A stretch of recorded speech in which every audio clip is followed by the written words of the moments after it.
What if the war had ended not with silence but with breath? A single startled breath drawn by a man everyone thought was already gone. The sun rises slow over the wreckage of Hogwarts, painting the cracked stone gold as though trying to apologize for all it witnessed. Beneath the great hall's shattered ceiling, candles flicker against the dawn wind, their flames trembling like survivors learning to stand again. Outside, the grass still smokes from curses that scarred the earth. And in a quiet corner of the shrieking shack, a heartbeat resumes where there shouldn't have been one. So, before you get comfortable, take a moment to like the video and subscribe.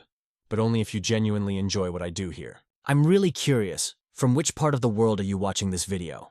Write your country in the comments. Let's see how far this little story has traveled. Now, dim the lights, maybe turn on a fan for that soft background hum, and let's ease into tonight's journey together. You open your eyes inside him, through him, and the first thing you feel is the ache. It's not the physical wound that hurts most, but the insult of being alive when everything you built was meant to end here. Snape lies half-propped against a dusty beam, the faint shimmer of phoenix tears drying on his throat. A final act of mercy from a bird that belonged to Dumbledore. The detail feels like poetic overreach, but scholars still debate whether Fawkes could have returned in that moment, unseen, to right a cosmic imbalance. What's certain is that he shouldn't be breathing, yet he does, shallow and stubborn, while the distant echo of victory cries drift through the cracks of the ruined shack.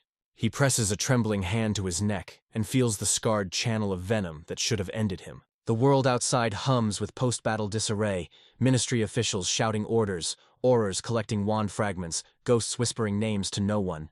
Inside, there's only Snape and the realization that the prophecy's web has spun itself out without him. He wants to close his eyes and return to that simpler end, the grand dramatic exit that redeems a life of secrecy. But survival drags at him, unwanted and heavy.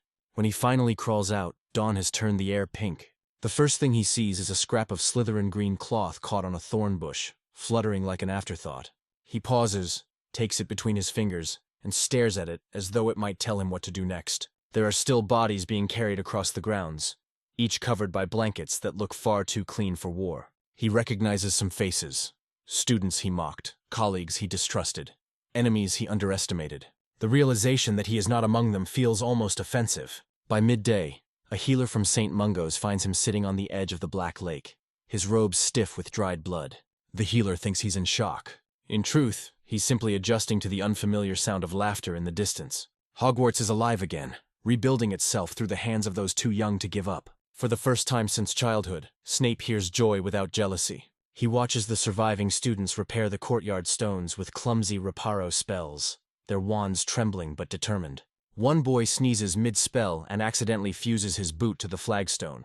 Snape almost smiles. Later that evening, they move him to the castle infirmary, a space he knows too well from countless detentions gone wrong.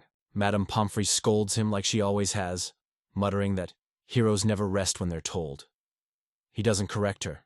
The word hero still tastes wrong. A verified fact buried in Hogwarts records notes that phoenix tears have no known antidote once they've saved a life. They bind the soul more tightly to the body, ensuring recovery whether one wishes it or not.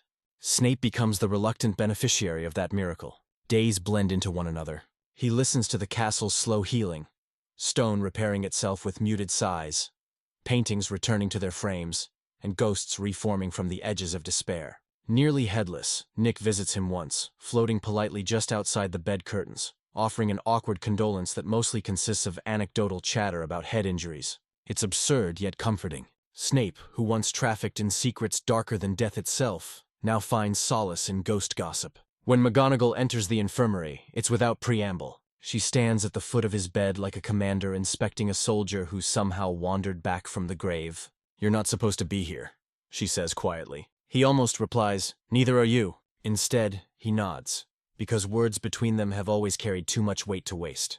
She leaves a small parcel, his wand, cleaned, repaired, and returned, and a note in her sharp handwriting. The castle still needs guardians. Rest, then decide. Night falls, and the lake glows silver beyond the window. Snape stares into the reflection of his own eyes, startled by how old they look. Survival, he realizes, is not mercy. It's homework unfinished. Somewhere deep in the castle, house elves light the kitchens again, preparing food for the living. He wonders whether any of them remember how he liked his tea. In the weeks that follow, rumors of his survival spread through the wizarding world. Some call it impossible, others divine irony. The Daily Prophet publishes a single line in the obituaries column. Reports of Severus Snape's death may have been exaggerated. It's meant as a joke, but it stings nonetheless. He keeps to his ward, reading, mending, thinking. At night, he dreams of corridors filled with green light, not from curses, but from the glow of bottled potions lined in perfect symmetry. And there, beneath the fragile peace, you sense it, the beginning of something unfamiliar. Life after purpose. Snape has spent decades surviving for someone else's story. But now the narrative has no master, no prophecy, no spy work to fill the hours. The quiet becomes his new enemy, yet also his new cure. He sits by the window each dawn, watching owls ferry letters through the mist, and thinks of how peace looks suspiciously like penance. Somewhere beyond the walls, the world argues about what he was. Traitor, savior, murderer, saint. He listens to none of it. He is too busy learning how to exist in daylight. And as the great hall opens once more to welcome students back, Snape remains by the window, tracing the pattern of sunlight across his bandaged hands. For the first time in years, he does not flinch at the warmth. The war is over, and he has lived to see the morning. That, in itself, feels like magic of the rarest kind. A spell cast without wand or incantation, held together by sheer defiance. Somewhere deep within, the former spy exhales, and with that breath, peace begins. Not as forgiveness from others, but as permission from himself. The truth spreads like a stubborn rumor, slowly, reluctantly, through lips that once spat his name as an insult. Hogwarts is whole again in the way broken things sometimes are. Uneven, but functional, like a mended cup that still holds tea. Outside the castle walls, the Ministry of Magic begins its grand reconstruction initiative, which sounds noble enough until you realize it mostly involves paperwork, politics, and uncomfortable silences when the topic of Severus Snape arises. For the public, he was a Death Eater. For Dumbledore, he was a savior. For everyone else, he was a puzzle left unsolved. The problem with puzzles, of course, is that once solved, they lose their power, and no one quite knows what to do with a living mystery. When the official war trials begin, Snape's name appears briefly on a list under the heading, Presumed Deceased. The clerk in charge of records, one Wilbur Munch, who once failed Snape's potions OWL, corrects it begrudgingly when reports of his survival reach the Wizengamot. Scholars still debate whether Munch's clerical delay was bureaucratic incompetence or poetic justice. Either way, the paperwork lags, and for weeks Snape exists in a strange legal limbo, neither dead nor properly exonerated, a ghost with a pulse. It takes Hermione Granger, naturally, to intervene. She delivers a report thick enough to stun a troll, containing verified memories, cross-referenced testimonies, and a note from Harry Potter himself. He saved my life more than once. The ministry's official committee convenes under chandelier light that drips gold onto their polished shoes. A dozen witches and wizards sit in judgment, their robes rustling like gossip incarnate. Snape does not attend. He sends no statement, no defense, no apology. He spends that day instead in the library, running a fingertip along the spine of an old potions compendium, tracing the faded initials L.E. carved faintly into the corner. The verdict when it comes is not grand. There is no applause, no redemption ceremony, no poetic gesture of gratitude. Just a paragraph read aloud by an undersecretary. In light of new evidence, Professor Severus Snape is hereby cleared of all charges related to Death Eater activity, and recognized posthumously for service rendered to the protection of Hogwarts and the wizarding world. Posthumously. They forgot to edit the word. The chamber claps politely, because that's what one does when history corrects itself too late. When word reaches him, Snape merely arches an eyebrow. Posthumously, he mutters, closing the book. How fitting. He leaves the library without checking the time, and for the first time since the battle, he walks the castle freely. Every hallway feels both familiar and foreign, like rereading a book you once memorized but forgot you loved. The portraits whisper as he passes. Some salute, others pretend to sleep.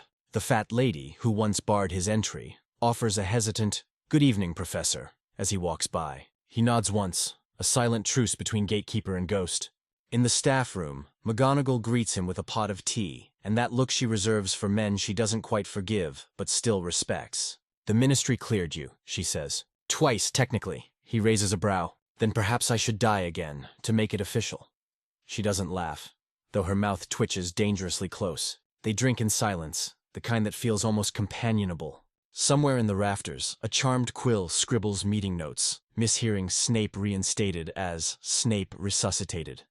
History, it seems, has a sense of humor. The younger professors treat him like a relic that shouldn't be touched. Some whisper awe, others unease. Students are another matter entirely. The returning seventh years, those who fought and bled, look at him differently. Not as the tyrant who sneered at them, but as the man who chose to stand between them and the abyss. One evening, he finds a bundle of letters on his desk, unsigned but unmistakably written by trembling teenage hands. "Thank you, sir, for not giving up on us. Sorry I called you a bat. Your detentions were terrifying but fair." He doesn't respond to any, but he keeps them, tucked inside an old textbook labeled Advanced Potion Making. A verified historical note buried deep in Ministry archives confirms that Snape refused the Order of Merlin, first class, offered to him that autumn. His written reply consisted of exactly 4 words. Too late for medals. No one ever saw him smile when the medal arrived anyway, delivered by owl and left unopened on his desk. Outside the castle, the wizarding press struggles to rebrand him. The Daily Prophet runs a headline that tries too hard. Snape, the man behind the mask. Witch Weekly follows with an absurd feature titled The Brooding Hero, What We Didn't Know About Severus Snape. Someone even paints a portrait for the Wizarding Museum, depicting him in romantic chiaroscuro lighting with windswept hair. It becomes inexplicably popular. When he learns about it, Snape mutters, "At least they got the nose right," before vanishing the article with a flick of his wand. The only moment of sincerity comes from a single photograph captured outside St. Mungo's. Snape standing in the sunlight, eyes half closed, an expression not of pride, but of exhaustion. For those who look closely, the background reflection in the glass shows a faint trace of Lily's face. Or perhaps it's just the mind's need to find meaning in coincidence. Scholars still debate that too, but peace, like potion brewing, requires patience. And Snape, who once mastered both poison and antidote, learns that redemption is neither quick nor clean. The world's forgiveness arrives in fragments. A nod from a stranger at Diagon Alley, a student bowing slightly before walking past, a letter from the ministry offering back pay for services rendered to the crown. He cashes none of it. Instead, he spends his days quietly helping Madame Pomfrey in the infirmary. Children still come in with cursed eyebrows and misfired spells, and he treats them without comment. One young girl, shaking after a cauldron explosion, whispers, "I thought you were dead." Snape replies, "So did I." And for once, the truth is both grim and gentle. At night, he walks the grounds under moonlight, watching the thestrals graze near the forest edge. They lift their skeletal heads as he passes, unafraid. He feels an odd kinship with them. Creatures who can only be seen by those who've known death. There's a kind of honesty in that, one he's always preferred to sentiment. Still, the whispers never stop. In pubs across the wizarding world, wizards trade theories like butterbeer caps. Did he survive because of dark magic? Was he really Dumbledore's pawn? Did he love her till the end? The details blur, the myths grow. Someone publishes a book titled The Double Life of Severus Snape, Betrayal and Bravery in Equal Measure. He doesn't read it, but he does correct the author's potion formula in the appendix with a neat red quill. Old habits die harder than wizards. What he cannot correct, however, is the past habit of echoing. One afternoon, while helping restock the potion stores, Snape finds a small file tucked behind a shelf, a leftover from the war, labeled in Dumbledore's handwriting, Veritaserum. 1978, the handwriting stops him. He runs a thumb over the label, feeling the indent of each letter. There was always truth between them, even when it hurt most. He pockets the bottle without thinking, as though carrying a reminder that truth, once brewed, never really expires. When spring returns, and the first green shoots creep across the forbidden forest, Snape stands again by the lake. The water mirrors the sky, unbroken this time. Somewhere behind him, the sound of young voices echoes. Students laughing, dueling, living without fear. The castle no longer needs him to protect it. But perhaps it needs him to remember what protection cost. He takes a breath, and for the first time, it doesn't hurt. The world has cleared his name, though not his conscience. Yet standing there, wrapped in the sound of wind through the trees, you sense it. A man learning how to live without a cause. And that, perhaps, is the rarest form of peace. It happens on a Wednesday morning, the kind of day when clouds hang low and light slips through the infirmary windows like spilled milk. Snape sits upright, a cup of bitter tea cooling beside him, pretending to read a journal article on experimental antidotes. He's not fooling anyone, not Madame Pomfrey, not himself, and certainly not the quiet figure hesitating at the doorway. Harry Potter, taller now, older in the eyes, but still that same mixture of defiance and awkward sincerity. For a long moment, neither speaks. The war has burned away most small talk, leaving only the big, dangerous silences between them. Harry clears his throat, and the sound feels absurdly loud against the hush of polished floors and potion jars. "I wasn't sure if you'd want visitors," he says, voice careful, almost rehearsed. Snape doesn't look up immediately. He turns a page that doesn't need turning. "I don't," he replies, but Harry takes that as permission anyway, because he's his mother's son, and defiance runs like blood. The boy sits in the chair opposite him, that same uneven posture, fingers fidgeting with the strap of his satchel. Between them lies an invisible ledger, years of resentment, misunderstandings, insults, and secrets that only one of them knew were never personal. Harry studies the man who once made his life miserable, and saved it in the same breath. There are no robes of authority now, no sneer. Just exhaustion, etched in fine lines across Snape's face, and something quieter behind his eyes, reluctant curiosity. "I saw the article," Harry begins. "They cleared your name." Snape hums in vague acknowledgement. "Posthumously, of course," he adds, voice dry as parchment. Harry almost smiles. "You're taking it better than I expected." "You overestimate my interest in public opinion," Snape replies, setting the book aside. "I survived the Prophet's editorials during the Umbridge era. This is hardly worse." The remark lands with that strange precision of Snape's humor, so sharp it nearly passes for cruelty, but laced with just enough truth to sting. Harry leans back, unsure whether to laugh or apologize. Instead, he blurts the only thing that's been sitting like a weight in his chest. "I saw your memories." Snape's gaze flicks to him instantly, the way a hawk notices movement in tall grass. "Did you?" he says quietly. The conversation that follows is not cinematic, not even kind. It's two men circling the ghosts of a woman they both loved in their own ways. Harry speaks first, voice shaking slightly. "I didn't understand any of it until then." Snape's expression doesn't change, but something softens, barely perceptible, like a candle guttering in draught. "Understanding," he murmurs, "is overrated. It rarely leads to peace." They sit in that fragile silence, the kind that could break if either breathes too hard. Outside, the sound of students in the courtyard filters through the window. Laughter, broomsticks, life continuing as though nothing ever burned here. Harry finally says, "She'd have been proud, you know." Snape tilts his head, skeptical. "Of what exactly? My career as a double agent? My pedagogical charm?" "Of you surviving," Harry answers simply. "She always said you were stronger than you believed." For a moment, the words hang there, trembling between them. Then Snape exhales, slow and tired. "Your mother," he says, "had an irritating habit of being right." It's the closest thing to a confession he's ever given. They talk for nearly an hour, about Hogwarts, the war, and the strange quiet that follows victory. Harry admits that he still dreams of the forest, the final walk toward Voldemort. Snape doesn't flinch. He knows the look of haunted sleep. "Peace," he says, "is a sound you have to learn to hear." At first, it feels wrong, like a missing heartbeat. The line is so unexpectedly poetic that Harry almost writes it down. At one point, Madame Pomfrey bustles in with a tray of potions and stops dead at the sight of Harry. "Oh, it's you," she says, half surprised, half amused. "Try not to start another war in my infirmary." She sets a flask of silver-blue draught by Snape's bed and eyes him sternly. "Drink this. You're due for a follow-up." "I'm due for peace," he mutters, but drinks it anyway. When she leaves, Harry notices the way Snape's hands tremble slightly. Not from weakness, but restraint. "I didn't come to ask for forgiveness," Harry says suddenly. "Good," Snape replies. "You wouldn't get it." Then, after a pause, "But I do appreciate the effort." That's as close to warmth as he'll ever allow himself, a verified historical fact, recorded. Later in the Hogwarts Visitors Ledger notes that Harry Potter visited Severus Snape a total of 12 times that year. Their conversations were never documented, but witnesses reported hearing laughter from the infirmary at least twice, which in itself feels miraculous. Scholars still debate what they discussed during those later visits.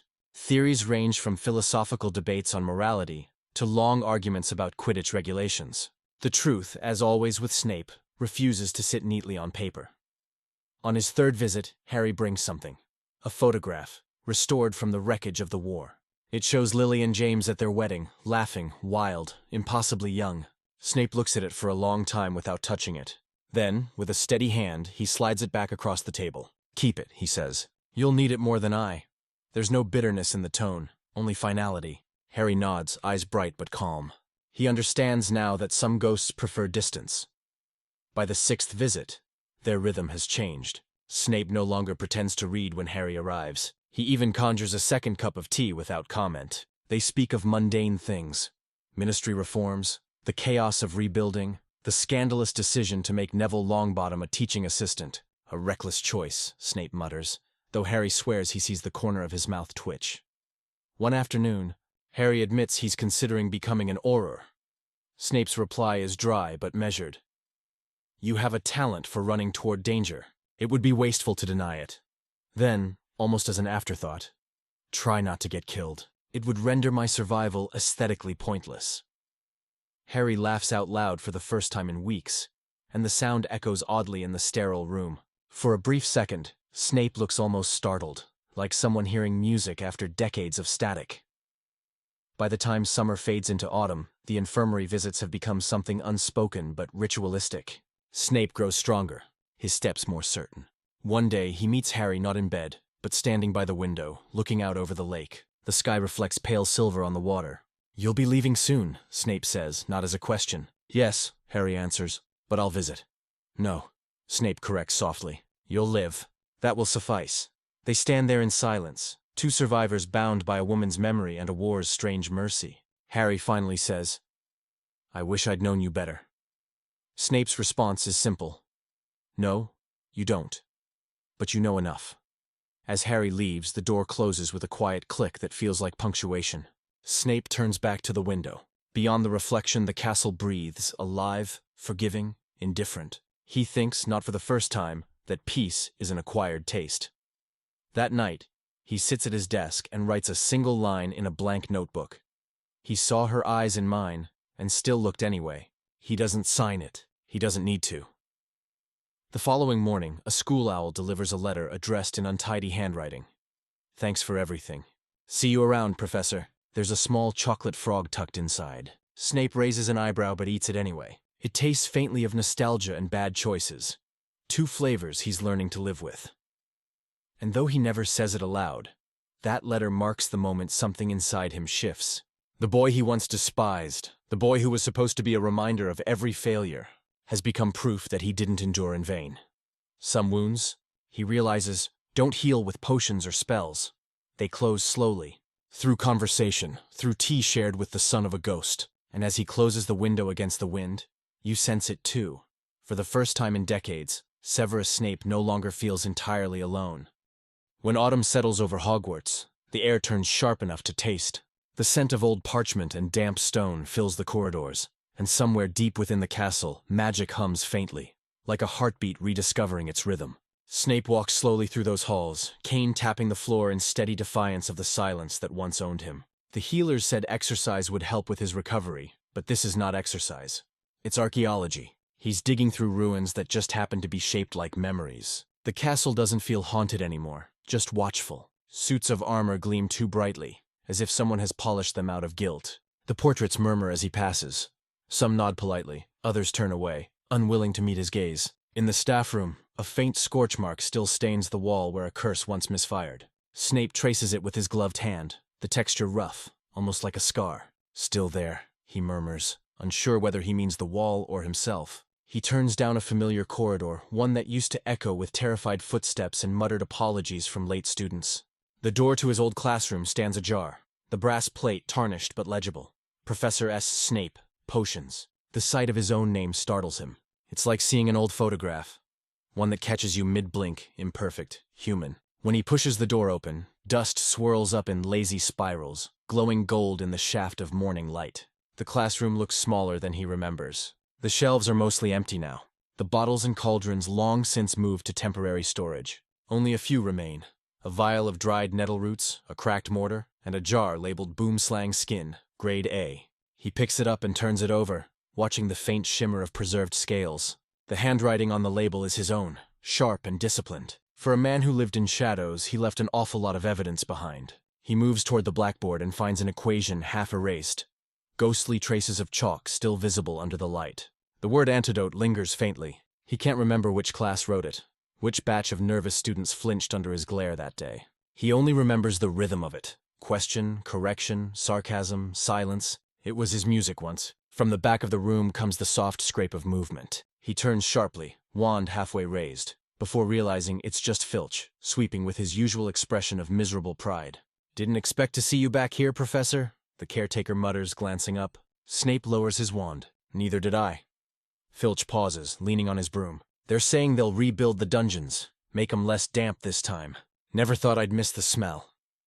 Snape allows himself a thin smirk. "Mold builds character. Perhaps I'll petition to have it reinstated." Filch chuckles, a dry sound like crumbling parchment, then nods respectfully and shuffles away.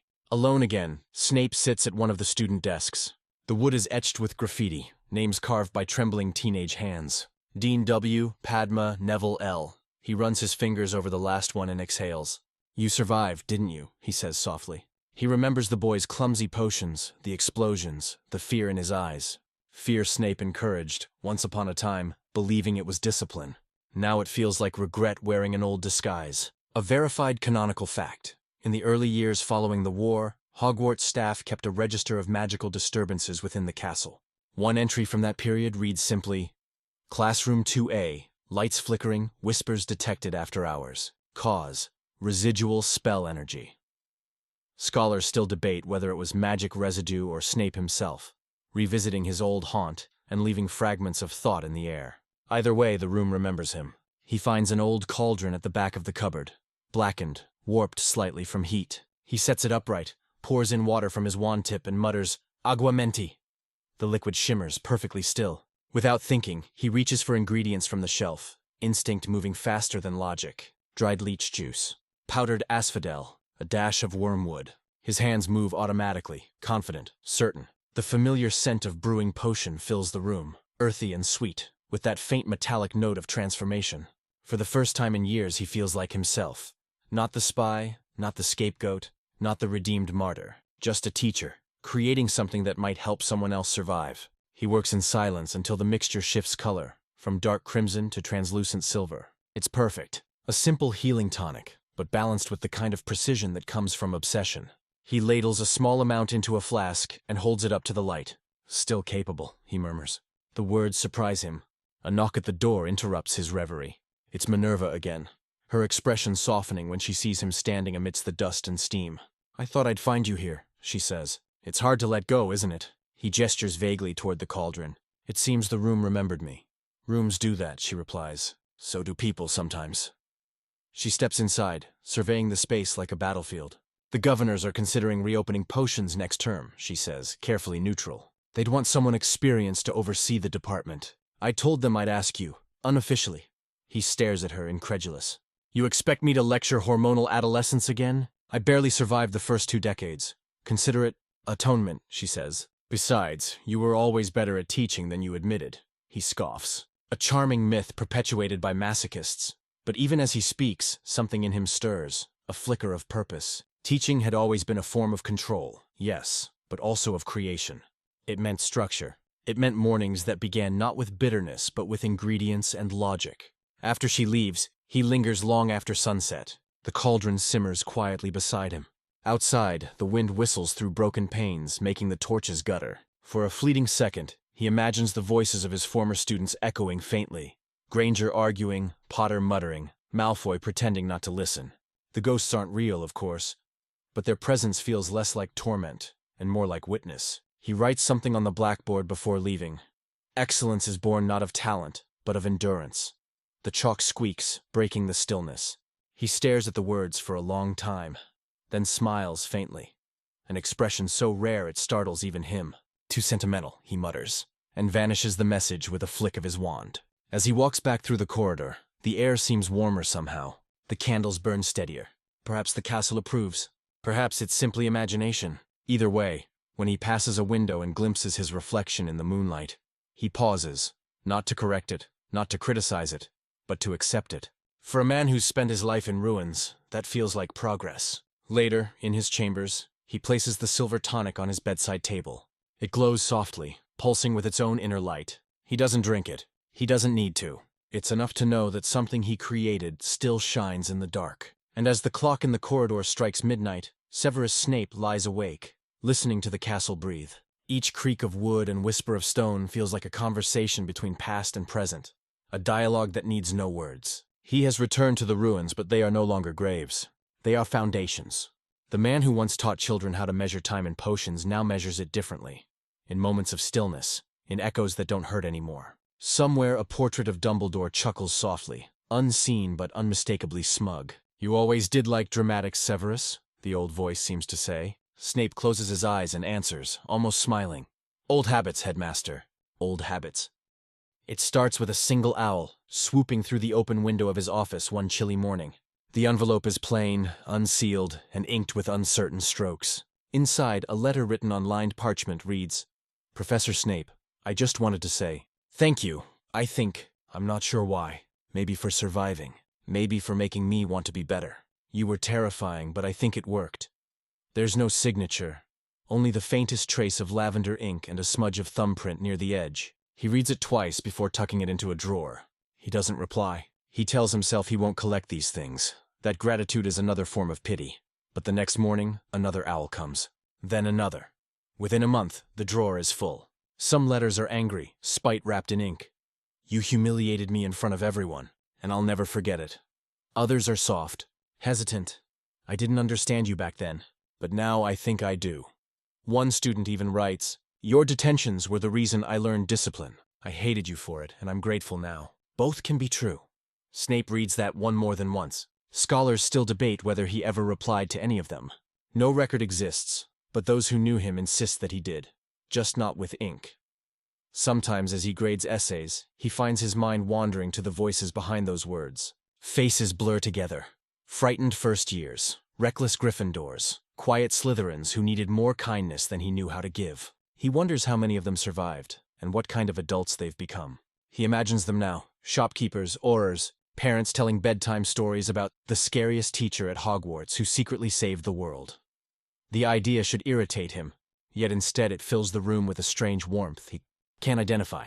A verified historical note tucked in a Hogwarts archivist's journal decades later reveals that Snape kept a wooden box labeled Correspondence, Misc. Inside were more than 60 letters, neatly folded and tied with green ribbon. Some were unopened. Others were worn at the edges, as though read too often. No replies were ever found, but the letters keep coming. One from a boy in the Auror training program. "You were right about shortcuts, sir. They cost more than they save." Another from a witch studying potioncraft abroad. "I finally brewed the draft of peace correctly. You'd have hated my technique, but it worked." The irony makes him snort into his teacup. Even in peace, his influence haunts them, his voice, sharp and precise, echoing in their heads like a moral metronome. It's poetic justice, and he secretly relishes it. Then one morning, he receives something different. The parchment is old, edges singed. The handwriting is elegant but firm. To Severus Snape. "You never liked me, but you saved my son's life. That is a debt I cannot repay. For what it's worth, I hope you find peace." Signed, Narcissa Malfoy. The letter smells faintly of expensive perfume and regret. He places it on his desk, reads it once, and says nothing for a very long time. That night, he takes a walk through the courtyard. The sky is clouded, the moon diffused like milk and water. He sits on the same stone bench where he once punished countless students for being out after curfew. Now, he finds himself waiting for an owl that doesn't come. The absence feels almost personal. He remembers a different letter. Years ago, a short note written in a soft, looping hand. "Happy Christmas. Sev, try not to brood." Lily's handwriting, childish and kind. He wonders how different life might have been if he'd ever learned how to write back properly. To say thank you, or I'm sorry, or I forgive you. The words were always in him. He just never trusted his voice to speak them without breaking. He begins sorting the letters late into the night, arranging them by tone rather than date. Apologies, accusations, affection. It amuses him, this absurd taxonomy of emotion. Under affection, he finds a small note written in crayon. "Professor Snape, you were my mum's favorite teacher, and she told me to say hello." He stares at it until his eyes blur, then folds it neatly and tucks it into his coat pocket. Some ghosts, he thinks, deserve to travel with you. Weeks later, he receives one more that changes everything. It's from Neville Longbottom. The handwriting is careful, like every letter is being weighed before landing. "Professor, I wanted to tell you that I've taken the herbology post at Hogwarts. I thought you should hear it from me. You were right about me needing pressure to grow. I used to think you hated me, but I understand now. It was your way of making sure I survived. I did, thank you. Snape reads it 3 times. The words are simple, but the subtext is cathedral high. He pours himself a glass of fire whiskey and sits in silence, staring at the flames. The boy who once wilted under his sarcasm now teaches others how to live. That feels like an unspoken apology the universe wrote on his behalf. Scholars who later analyze Snape's post-war correspondence often point to this period as the first sign of emotional thaw. His notes grew marginally less caustic. His handwriting softened. One fringe historian even claimed that he began to sign official Hogwarts documents with a flourish that looked suspiciously like optimism. The theory is unverified but oddly believable. By winter, the letters slow. The novelty of thanking a resurrected man fades, and the world moves on. Snape doesn't mind. The quiet feels earned. Still, on rare evenings, he takes out 1 or 2 of the letters and rereads them by candlelight. They no longer feel like judgment or absolution, just human connection delayed. One night, as snow drifts past his window, he drafts a reply for the first time. He dips his quill, hesitates, then writes, "To all of you who wrote, I read every word. That is all that matters." He signs it simply, SS, then folds it, seals it with wax, and burns it in the hearth. The flames rise bright, then die. Somewhere in the distance, an owl hoots, as if acknowledging the gesture. When he turns to bed, he feels lighter. The castle creaks softly around him, settling into its winter slumber. He realizes that letters, like potions, are just transformations, one form of truth turning into another. The only difference is that ink leaves scars even magic can't erase. Before sleep takes him, he opens the drawer and takes out the very first letter, the one that began it all. He reads it once more, "Thank you, I think," and smiles faintly at its hesitant honesty. For a man who lived his life defined by certainty, uncertainty feels almost liberating. As the candle gutters out, you can almost hear him murmur, "I think, you're welcome." The words are small, barely audible, but in that room, heavy with parchment and ghostlight, they sound like peace learning how to speak. The first day he returns to the Slytherin common room. The lake outside is green-black and restless, swirling against the glass like it remembers every whispered plot and half-truth ever conceived beneath its surface. The students quiet as he enters, not from fear this time, but uncertainty. They've heard the stories, the rumors, the contradictions, that he was a hero, that he was a traitor, that he died, and somehow didn't. The truth, as always, has edges too sharp to hold comfortably. He surveys the room, hands clasped behind his back, robes whispering along the flagstones, and the air seems to hold its breath.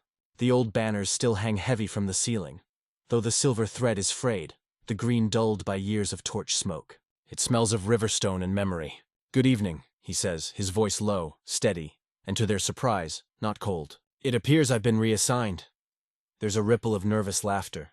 Small, uncertain, but real. He allows it. The moment feels almost revolutionary. Gone is the familiar glower that once froze every first year in place. Instead, his expression is inscrutable but watchful, as if he's studying a potion that might yet be saved from failure. "Slytherin," he begins, "has been misunderstood for centuries. By others, yes, but most shamefully, by itself." The words settle into the air like dust in a sunbeam. He doesn't raise his voice. He doesn't need to. They listen because silence, in this room, has always been the truest form of respect. "Cunning," he continues, "is not cruelty. Ambition is not corruption. Resourcefulness does not excuse betrayal. We are not defined by the sins of our predecessors unless we insist upon repeating them." He pauses, looking around. "And if you came here expecting the old ways, expecting favoritism or fear, leave your expectations at the door with your muddy boots." The next morning, the house begins to change. Subtly at first. The prefects enforce a new rule. No insults toward other houses during study sessions. When someone scoffs, Snape raises an eyebrow and says, "A true strategist never wastes energy declaring superiority. They demonstrate it quietly." By the end of the week, Slytherins are sharing library tables with Ravenclaws. By midterm, they're tutoring Hufflepuffs in brewing techniques. One particularly inspired student begins a cross-house study group called Unity Through Precision. Snape pretends not to know about it, though he occasionally corrects their potion ratios anonymously, using red ink that smells faintly of dragon's blood. He also changes the decor. The new banners shimmer with charmed silver threads that catch the light from the underwater glow outside. The serpent emblem remains, but its design shifts slightly, more poised, less coiled to strike. Image matters, he explains curtly when a student asks why. The world sees what you choose to show it. A verified canonical fact. Recorded in Hogwarts, a history, revised edition, notes that during the post-war decade, Slytherin House saw the lowest disciplinary record and highest academic performance in its entire history. Scholars still debate what caused the shift. Some cite generational trauma, others Snape's influence. But among students, the explanation was simpler. He made us want to prove him right. In private, Snape maintains his old rituals. He keeps a shelf of potion vials near the common room's hearth. Reward elixirs, he calls them, though no one knows what they do. Once a month, he invites a handful of students for evening tea, an unheard-of practice that spreads through the school like wildfire. The gatherings are awkward at first, full of tense silences and clinking teacups, but eventually they talk. Not about gossip or classes, but about purpose, about how to be ambitious without becoming cruel. When one fifth-year girl confesses she wants to be Minister of Magic, Snape nods approvingly, then begin by learning how to listen. Tyrants always fail their first hearing test. The line becomes something of a Slytherin proverb. He also revives an old custom, the House Patron Challenge. Every term, he assigns a task, a problem requiring teamwork, logic, and creativity rather than brute magic. The first challenge is deceptively simple. Brew a potion of truth that doesn't harm the drinker. The students debate ethics, ingredients, intention. Some argue it can't be done. Two manage it, a pair of unlikely collaborators, one muggle-born, one pureblood. When Snape tests their potion, it glows softly and releases the scent of pine smoke. "You've made honesty gentle," he says quietly, then awards them full marks. The moment becomes legend.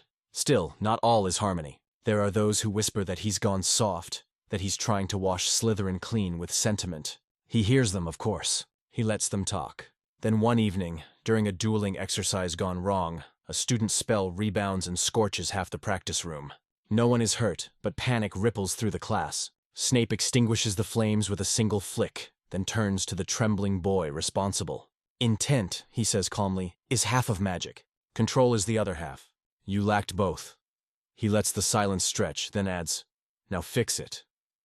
The boy, sweating, repairs every scorch mark by hand under Snape's watchful eye. When it's done, Snape nods once and says, "Better." The next day, the whispers stop. There's a quiet pride growing in the house, a dignity rooted not in arrogance, but in survival. Students begin keeping journals of strategies, study techniques, and even moral reflections. One evening, Snape finds a parchment pinned to the notice board. "We are not our past. We are our preparation." He doesn't ask who wrote it. He simply leaves it there. Sometimes he visits the lake alone after curfew. The glassy water reflects his face in ripples. Older, yes, but not the same. He recalls how many times he once stood here as a student himself, dreaming of greatness, mistaking cruelty for strength. "Foolish," he mutters, watching the reflection dissolve into light. And yet, perhaps not entirely. Every lesson, even the cruel ones, brought him here. McGonagall stops by one evening, observing a house meeting from the shadows. When the students disperse, she says softly, "You've changed the room." He shrugs. "The room changed itself. I merely stopped resisting." "That," she replies, "is leadership." He rolls his eyes, but she catches the faintest glimmer of pride in his expression before he turns away. One quirky detail the students discover years later. Snape began a peculiar custom during exam season. He would leave a single vial of Felix Felicis, the luck potion, on the common room table with a note that read, "Luck favors the prepared. Do not take unless you've earned it. No one ever dared drink it." The bottle always disappeared the next day, and every student swore someone else had done it. Scholars still debate whether it ever contained anything but water, and then comes graduation. The first full year of peace concludes with the Great Hall filled not with fear, but with laughter that feels almost foreign. The banners hang bright again, the candles steady. Snape stands at the back, arms crossed, as the head girl from Slytherin delivers her speech. She speaks of loyalty, of ambition tempered with compassion, of learning from the past without living in it. When she finishes, the hall erupts in applause. Snape does not clap, but he does incline his head, a gesture that, from him, feels monumental. That night, after the feast, he returns to the empty Slytherin common room. The fire burns low. On the mantel he finds a gift, an unmarked wooden box. Inside, a note. "For teaching us that serpents can shed their skins without losing their strength." Beneath it lies a silver snake figurine. its body coiled around a sprig of white lily. For the first time in many years, he has no words. He places the box beside his desk and lets it stay there. Later, as he extinguishes the torches, he pauses by the great window overlooking the lake. The moon glows through the water, fractured into ribbons of light. His reflection shimmers beside it, half shadow, half glow, and for once he doesn't mind the duality. Peace, he realizes, isn't purity. It's balance, he whispers, almost to himself. Ambition without cruelty. Who would have thought? And in the glass, the faintest hint of a smile passes over his face, like the ripple of a current finally moving toward calm water. Peace does not arrive at once. It creeps in quietly, like sunlight through heavy curtains, uncertain if it's welcome. Snape's life after Hogwarts is not marked by grand farewells or tributes. He simply leaves. One morning, a few months after the final term ends, his quarters are found empty except for a folded note on the desk. It reads only, "Do not look for me. I am not lost." McGonagall finds it first. She sighs, folds it once, and slides it into the staff archives where unanswerable mysteries are kept. Spinner's End greets him with its familiar gloom. The street is the same. Narrow, gray, with chimney smoke curling into a sky the color of pewter. The river nearby moves sluggishly, more like memory than water. He unlocks the door, half expecting the house to reject him, but the latch gives with a sigh that sounds almost relieved. Inside, dust lies thick over everything. Shelves of potion journals, jars of pickled ingredients, and that small window where moonlight once fell across an armchair now moth-eaten beyond salvation. He breathes in the smell, old wood, ink, and something like ghosts, and sets down his bag. For a long time, he just listens. The tick of the clock, the faint groan of pipes, his own breath. The house is so quiet it feels alive. And then finally he exhales and whispers, "Home, of sorts." It's not affection, it's acknowledgement.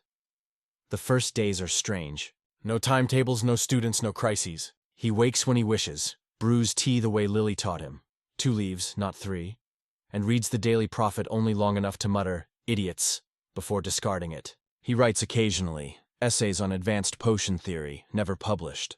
He sends them anonymously to the Journal of Magical Science, which dutifully prints them under the author tag, "A certain professor." Scholars still debate whether the editors knew exactly who that was. Outside, the seasons turn. He starts tending a small garden behind the house. The soil is stubborn, but he coaxes it with the same precision he once used for potion ingredients. Soon enough, rows of aconite and hellebore sprout beside ordinary herbs like mint and lavender. He finds the irony amusing, poison growing peacefully beside tea flavoring. Occasionally, he sells tinctures to the apothecary in Cokeworth, though he insists on using a pseudonym. The shopkeeper suspects, but never asks. Some secrets deserve to stay folded like letters in a drawer. He also adopts a cat, or rather, the cat adopts him, a wiry, one-eyed tabby that appears on his doorstep one evening and refuses to leave. Snape calls it Rogue, though the creature behaves more like a dignified squatter. It curls on the windowsill as he works, occasionally batting at potion fumes. He pretends to find it irritating, but once, when the cat disappears for 2 days, he spends the night leaving saucers of milk by every doorstep in the alley. When it returns, he mutters, "Irresponsible creature," and scratches behind its ear. Rogue purrs like it's been forgiven. His days fall into rhythm. Tea at dawn, research until midday, a walk by the river, supper at dusk. The calm unnerves him at first. After a lifetime of espionage and guilt, peace feels like an unfinished assignment. But gradually it softens him. He learns to appreciate the small absurdities of civilian life, neighborhood gossip, the grocer's attempts at flirting, the muggle children who play stickball outside his window. One even calls him the scary old man who smells like potions. He finds this oddly endearing. A verified historical record, found decades later in Spinner's End property archives, shows that Snape began donating anonymously to an orphanage fund for war orphans in 2001. The receipts bear no name, only the symbol of a lily pressed in green wax. Scholars still debate whether this was coincidence or confession. Sometimes, on quiet evenings, he takes out the box of letters from his Hogwarts years. He reads 1 or 2, then sets them aside, satisfied they no longer sting. Among them is a single folded sheet signed H.J.P., Harry James Potter. The message is short. "Thank you for proving her right." Snape keeps it on his desk, between a quill and a jar of dried asphodel. The paper has faded to the color of parchment tea, but the words remain sharp. Occasionally he glances at it when brewing a new mixture. The ink, he notes, hasn't smudged despite the years. Trust Potter to overdo everything. he mutters fondly. Visitors are rare but not non-existent. Hermione Granger writes once a year, asking obscure potion questions under the pretense of research. He replies with annotations in the margins, accompanied by sarcastic notes like, "You already know the answer. Stop fishing for praise." She keeps writing anyway. Once, Minerva sends an owl bearing a note that reads, "Hogwarts still stands. So do you." Both miracles in their own way. He pins it above his work table. He never remarries, never leaves a public legacy. When his name appears in print, it's usually in academic footnotes. Theory derived from Snape's 1998 methods, unpublished. That suits him. He has no appetite for the heroics of memory. He prefers his influence quiet, like a potion that works without visible smoke. There's humor now too, dry, almost tender. When Rogue knocks over a cauldron, he sighs. "You're less destructive than Potter, marginally." And the cat flicks its tail like it understands. Sometimes he even chuckles at his own expense. One morning, while writing an essay on magical plant symbiosis, he spills ink across half the page. "Brilliant," he says aloud. "A man who survived Voldemort, defeated bureaucracy, and yet cannot manage a quill." But peace doesn't erase the past. It folds it neatly into the present. He still dreams of corridors filled with firelight, of green flashes, of Dumbledore's voice saying, "Severus, it is done." He wakes from those dreams and walks to the garden, breathing in the scent of mint and rain until the world steadies. Once, under a full moon, he murmurs to the night, "It was done, and I am still here." For him, that's as close to prayer as anything could be. One evening, while sorting through his shelves, he finds a bottle of Old Veritaserum, the same he pocketed years ago from the Hogwarts storeroom. He turns it in his hand, watching the liquid shimmer. "Truth," he muses, "best left sealed." He places it on the mantel beside a small framed photo of Hogwarts under snow. The contrast pleases him, transparency beside illusion. Balance. Years pass this way gently, almost imperceptibly. His hair fades from black to gray. The lines around his eyes deepen but lose their edge. He walks with a cane now, though he claims it's for aesthetic reasons. When local children ask if he's a wizard, he smirks and says, "Only on weekends." They giggle and dare each other to knock on his door. Rogue, ever his gatekeeper, hisses them away, but Snape sometimes leaves a small bag of sweets on the steps for them to discover. A fringe historian once claimed that late in life, Snape began writing a private journal filled with aphorisms, short reflections on magic, teaching, and humanity. Only fragments survive. Forgiveness is not an ingredient. It is an aftertaste. A well-brewed potion, like a well-lived life, should leave no residue. Regret is simply memory that hasn't learned to sit still. Whether these lines were his or inventions added later, no one can say. But they sound like him. Measured, ironic, quietly profound. In the last winter of his life, snow blankets spinner's end, thick as parchment dust. He lights the fire, pours himself a glass of brandy, and sits by the window. Rogue curls on his lap, purring faintly. He opens a letter he never sent, an unsent note addressed simply to her. The ink has faded, but the words remain. "I did my best. I think that will have to be enough." He folds it once more, places it on the mantel beside the lily-shaped wax seal, and closes his eyes. For a long while he just listens. The crackle of the fire, the faint hum of the wind through the chimney, the quiet life of a man finally done explaining himself. Outside, the snow keeps falling soft and endless, erasing all tracks from the road. And inside that modest house by the river, Severus Snape, misunderstood in life but at peace in silence, finally allows the world to move on without him. And somewhere beyond that stillness, perhaps in memory, perhaps in magic, the faintest whisper seems to linger in the air. Always. The world does not stop for its ghosts. Years slip by like pages in an old, half-forgotten book, and soon enough the name Severus Snape belongs to history more than rumor. At Hogwarts, a new generation of students passes through its doors, too young to remember the war, too far removed to understand the weight that once hung over every stone. And yet, every so often, in the Slytherin common room, a professor mentions a story. A man who rebuilt their house from fear into pride, who taught that ambition could walk hand in hand with mercy. They listen politely, the way students do when history feels too human to fit into legend. In the archives, McGonagall keeps his wand locked in a small cedar box beside Dumbledore's. When asked why, she says simply, "Because both men loved this place more than it loved them." Hermione, now an ambassador for magical education reform, occasionally quotes Snape in her lectures on ethics. Intent and control, both matter. Few realize the phrase came from a scolding over a cauldron explosion, but truth has a way of surviving translation. Even Harry visits Spinner's End once a year. He never knocks. He just leaves lilies on the doorstep, white and fragrant, their petals catching in the river wind before the current takes them. No one lives there anymore, but sometimes the curtains twitch as if a hand still parts them from the inside. Scholars still debate whether it's enchantment or imagination, but Harry doesn't care which. For him, both mean memory is still alive. In the wizarding world, time erodes scandal faster than it polishes sainthood. Statues are raised for the obvious heroes, the golden ones, the loud ones. Snape's name never adorns a monument, but in the dungeons, carved faintly into the underside of a desk, a student's knife once scratched the words, "Fear taught us nothing." He taught us why. The carving remains. Teachers notice it, but none remove it.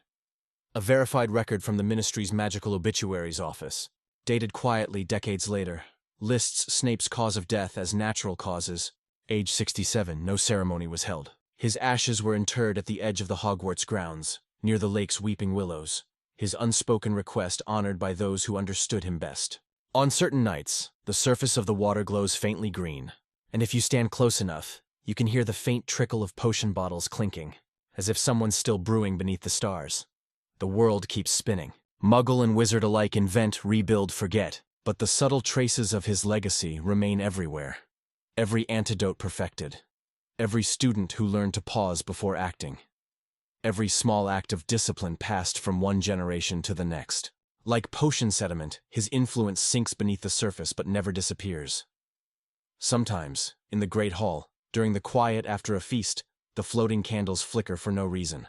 Filch's successor swears it's the draft. Professor Longbottom swears it's gratitude. McGonagall says nothing, but she always glances once toward the dungeons before turning off the lights.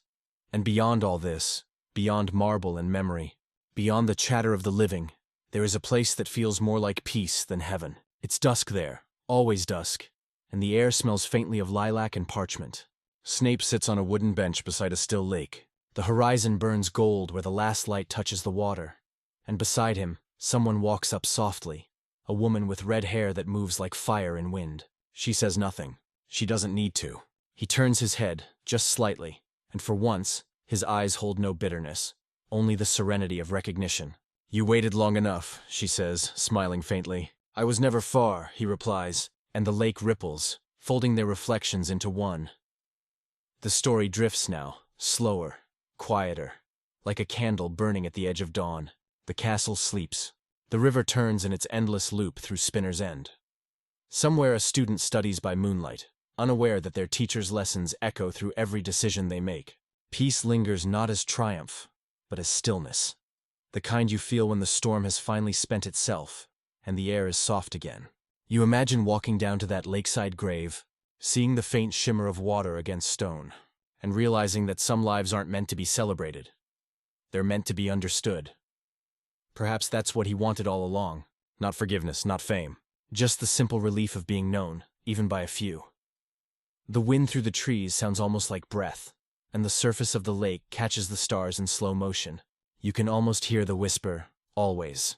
So before you turn off the light, take a slow breath. Let the story fade the way night fades into morning, without hurry, without noise. Somewhere out there, in the soft space between memory and dream, Severus Snape finally rests, not as hero or villain, but as something rarer, whole. And the world, for once, lets him be.